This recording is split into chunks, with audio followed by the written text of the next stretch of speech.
दिशा बिगाड़ने वाली काम बातें हैं। मैं आज इस मंच से उन सभी लोगों को भी ये कहना चाहता हूं, मध्य प्रदेश में सरकार भारतीय जनता पार्टी की है।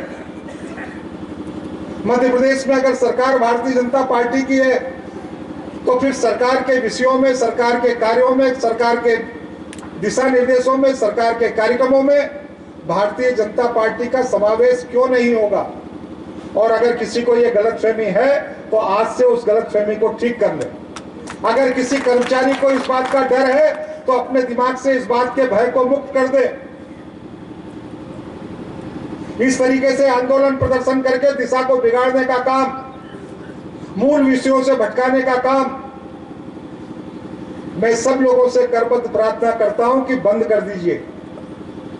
विकास की दिशा में, विकास के साथ, वर्तमान सरकार के साथ, जनप्रतिनिधियों के साथ अगर आप तालमेल बनाकर चलेंगे तो हम राजनीति से ऊपर उठकर समग्र क्षेत्र को साथ में लेकर काम करने का प्रयास करेंगे। मैंने अपनी मुख्यमंत्री अधोसंरचना में, मैंने अपनी विधायक निधि में कांग्रेस का सरपंच है, ये कांग्रेस का जनपद का सदस्य या जिला पंचायत का सदस्य है, इसको नहीं देखा है। मैंने ये देखा है कि विकास सभी क्षेत्रों को चाहिए, विकास सभी क्षेत्रों में होना चाहिए। और अगर मैंने विकास विधायक निधि का पहला पत्र यदि कोई लिखा है तो वो पहला पत्र लिखने का काम डाबरी पंचायत के साथ किया था। कोई चाहे तो देख सकता है इस बात। तो हम इस भावना से काम करते ही नहीं है, ना भविष्य में इस भावना को लेकर काम करने वाले हैं। लेकिन आप सब लोग भी सद्भावना के साथ, विकास की सकारात्मक सोच के साथ अपने विचारों को हमारे साथ आदान प्रदान करिए। हम आपका सदैव सम्मान करेंगे, आपकी बातों को महत्व देंगे। इतना ही कहते हुए अपनी बात को समाप्त करता हूं। जय हिंद।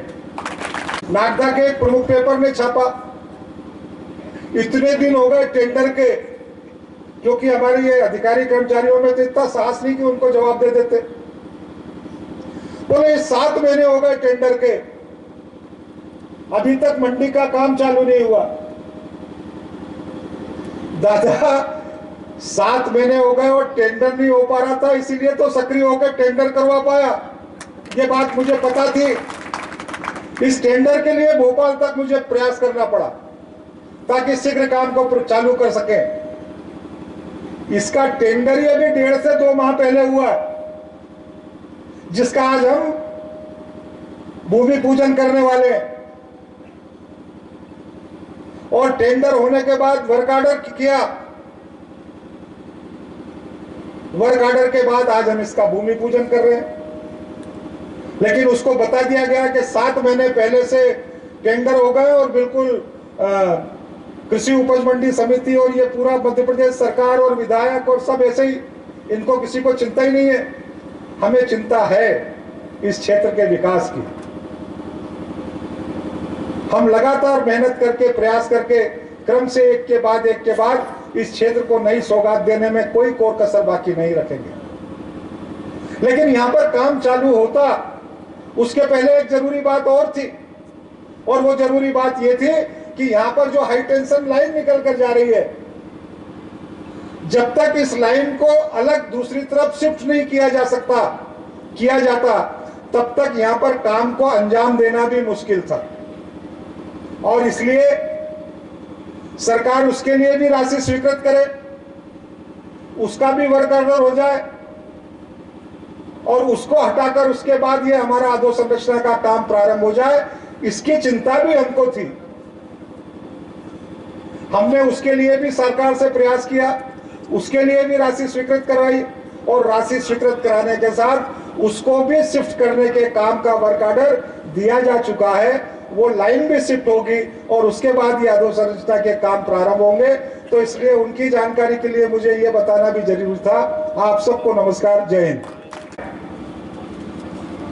कि नवीन कृषि मंडी के प्रांगण में आपको जो विकास के कार्य दिख रहे हैं, इसके अलावा एक बड़ा डोम,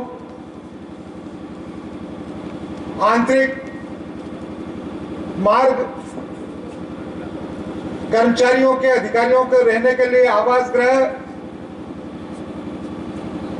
और एक गेट तो ये आपका है इस गेट के अलावा दूसरा गेट जो और महिदपुर रोड के साथ जुड़ेगा, उस तरफ से निकलकर उस सड़क का निर्माण, ये सारे काम इसके द्वारा दूसरे चरण में संपादित होने वाले हैं, क्रियान्वित होने वाले हैं। और जब ये सारे कार्य संपन्न होंगे तो मुझे लगता है कि नागदा की कृषि उपज मंडी समिति उज्जैन शहर की कृषि उपज मंडी के बाद जिले की सबसे बड़ी अधोसंरचना वाली कृषि उपज मंडी समिति हो जाएगी। लेकिन मेरा अपना ऐसा मानना है कि केवल अधोसंरचना और निर्माण के कार्य से विकास संभव नहीं हो सकता। इस कृषि उपज मंडी समिति में किसानों का आवागमन अपनी उत्पाद को लेकर और इस मंडी के साथ में क्षेत्र के और आसपास के क्षेत्र के लोगों के व्यापारियों का जब तक समागमन और उस समागमन के कारण किसानों को अपनी उपज का पर्याप्त मूल्य इस मंडी में मिलना प्रारंभ नहीं होगा, तब तक इस अधोसंरचना का कोई फायदा होने वाला नहीं है। और इसलिए मैं बार बार, जब से जनसेवक आपका चुना गया हो, मेरा भार साधक जी भी बैठे हुए हैं, सचिव महोदय भी बैठे हुए हैं, मेरा आपसे कहना है कि महिदपुर के भी मंडी नागदा के साथ व्यापारी जुड़े, खाचरोद के व्यापारी भी नागदा के साथ जुड़े, उन्हेल के व्यापारी भी नागदा के साथ जुड़े, जावरा के व्यापारी भी नागदा के साथ जुड़े और हमारे साथ रतलाम जिले की सीमा, मंदसौर जिले की सीमाओं के साथ जब पूरे समग्र संभाग का व्यापारी नागदा से जुड़ेगा तो फिर यहाँ पर किसानों के उत्पाद भी पहुंचेंगे और किसानों को उचित दाम भी मिलेगा। अभी एक दूसरा महत्वपूर्ण काम करना बाकी है और इस काम को अंजाम देने में महत्वपूर्ण भूमिका आपकी है। अभी यहाँ पर कई गोदाम और भी बनने वाले होंगे, उनके ऑक्शन और भी होंगे। अब की बार जब आप ऑक्शन करें तो बाहर के व्यापारियों को भी सूचना हो, इस बात का भी विशेष ध्यान रखा जाए। मैं दूसरी महत्वपूर्ण बात आप लोगों को जो कहना चाहता हूं, भारतीय जनता पार्टी की सरकार मध्य प्रदेश में जब बनी,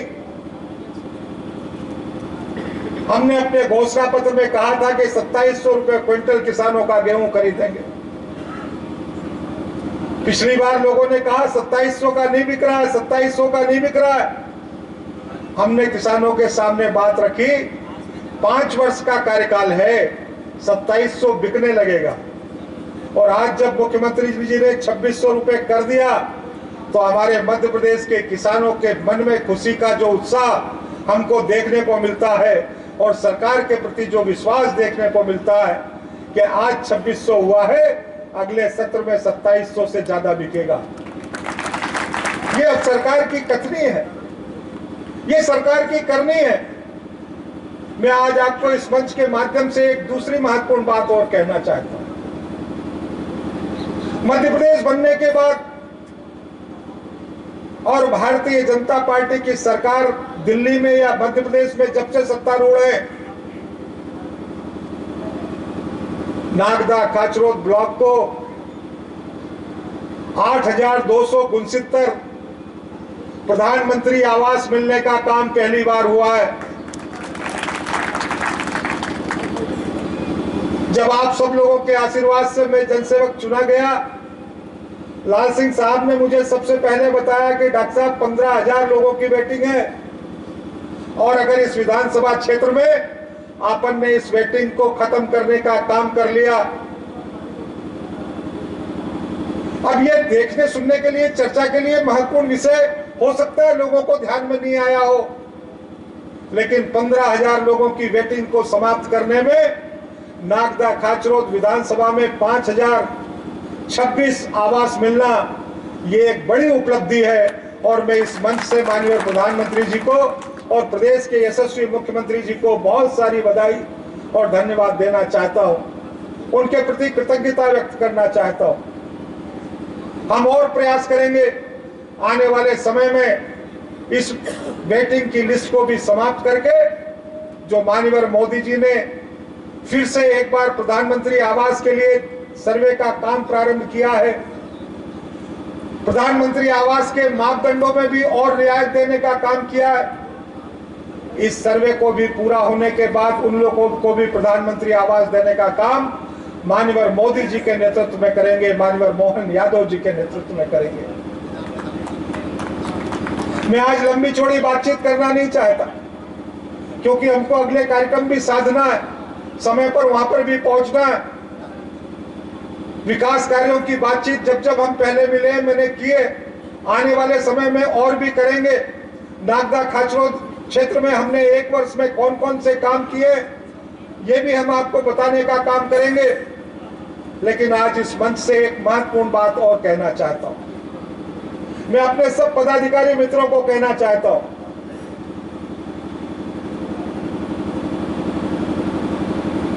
आने वाले समय में मत कहिए मुझे कुछ। मैंने अभी पिछले कार्यक्रम में भी कहा, मेरे बारे में कोई अच्छाई बुराई है तो मुझे जरूर बताइए, और अगर अच्छाई है तो वो जनता को महसूस करने दीजिए, मतदाताओं को, इन आशीर्वाद दाताओं को महसूस करने दीजिए।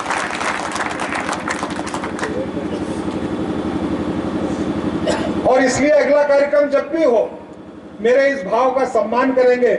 मुझे बहुत प्रसन्नता है आप लोगों के मन के भाव को जानकर, आप लोगों के स्नेह आशीर्वाद को समझकर। लेकिन मेरे भी मन का ये एक भाव है, मेरे बारे में कुछ मत कहिए, कहने के लिए आशीर्वाद दाताओं को छोड़ दीजिए। अगर मुझमें कोई बुराई नजर आती है तो वो मुझे जरूर बताने का काम करें, बस मेरा आपसे इतना ही आग्रह है। एक बात और दूसरी कहना चाहता हूं, जिस तरीके से हिंदुस्तान में जितने अच्छे कामों को करने का अवसर माननीय मोदी जी के नेतृत्व में बना है, इस देश के तमाम राजनीतिक लोग देशवासियों के मन को भटकाने का, दिशा को बदलने का काम, चाहे वो विदेश की भूमि पर हो चाहे वो भारत भूमि पर हो, लगातार करते रहते हैं।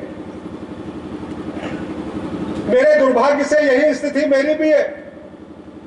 नागदा और खाचरोद में अच्छाई किसी को नजर नहीं आती, बुराई नजर आती है। अगर लोग मुझे ईमानदार कहें तो तकलीफ होती है, पर मैं इस मंच से आज फिर एक दावे के साथ कहता हूं, नर्मदा ग्रामीण बैंक में मेरा खाता है। मुझे विधायक रहने के कारण जो शासन से मानदेय प्राप्त होता है, उसी पैसे की उस खाते में आवक होगी, और उसी से निकालकर मैंने क्या खर्च किया इसी बात की जानकारी रहेगी। 5 साल जब मेरे पूरे हो तो देख लेना कि इसके अलावा भी कभी कोई पैसा जमा हुआ है क्या। मेरे मानदेय को प्राप्त करने के लिए मैंने स्टेट बैंक में नया खाता खोला था, 1 साल हो गया, एक पैसा उसमें जमा नहीं कर पाया।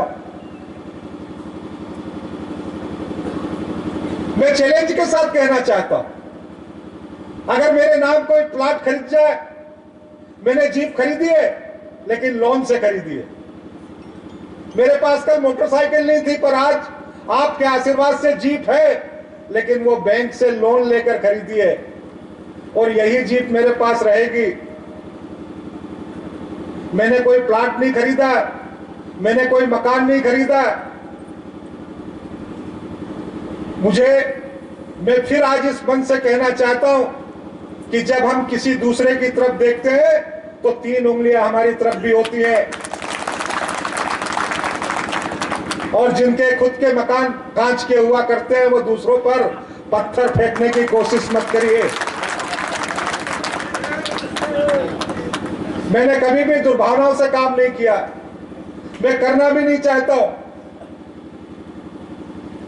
मैं आज इस मंच से दूसरी एक और जो महत्वपूर्ण बात कहना चाहता हूं, आज 380 लाख रुपए की सौगात को जब कृषि उपज मंडी समिति में हम चालू करते तो हमारी एक बिटिया कहूं, भतीजी कहूं, बहन कहूं, धरने पर बैठ जाती है। आप आइए, आपका स्वागत है, आपका सम्मान है। यहां दूसरे जिला पंचायत के सदस्य भी बैठे हुए हैं।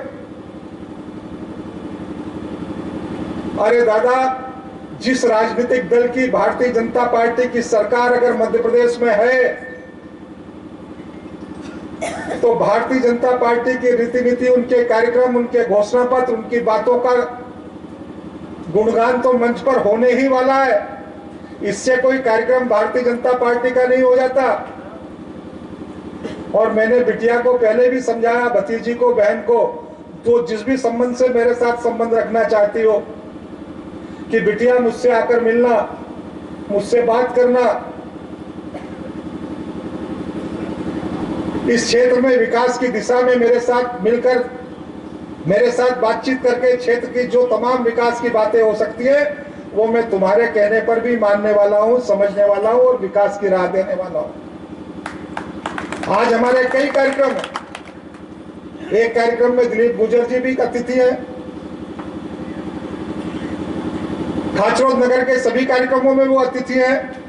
ग्रामीण क्षेत्र में हम 2 कार्यक्रम कर रहे हैं, उसमें पृथ्वीराज सिंह जी जनपद के अध्यक्ष हैं, वो भी अतिथि हैं। अगर आप भी यहाँ आओगी तो आपको अतिथि बनाने में हमें कोई दिक्कत थोड़ी है।